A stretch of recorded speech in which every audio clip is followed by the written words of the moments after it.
ஒரு வாழைத்தோப்பு. குமரி மாவட்டத்தில் மட்டிப்பழம் இருக்குது பார்த்தீங்களா?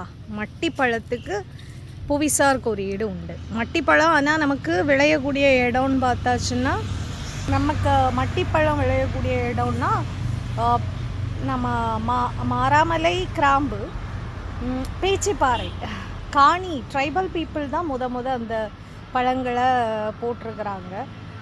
இந்த பழம் எப்படின்னா சின்ன பழமாக தான் இருக்கும். ஆனால் சளி நேரங்களில் சாப்பிட்றத விட சின்ன குழந்தைங்களுக்கு எல்லா பழமும் கொடுக்க முடியாது இல்லையா? ஆனால் இந்த பழம் சின்ன குழந்தைங்களுக்கும் கொடுக்கலாம், ஒன்றும் செய்யாது. ஆனால் நிறைய நாள் இருக்காது இந்த பழம். அதனால் நம்ம ஏரியாலே விற்பனை பண்ணிடுவாங்க. கொஞ்சம் காயாக இருந்ததுன்னா வெளியிடங்களுக்கு கொண்டு போகலாமா இருக்கலாம். 2022 ஏதோ புவிசார் குறியீடு கிடச்சிது. ஒரு ஜட்ஜ் அதை அனௌன்ஸ் பண்ணதை பார்த்தேன். நன்றிங்க.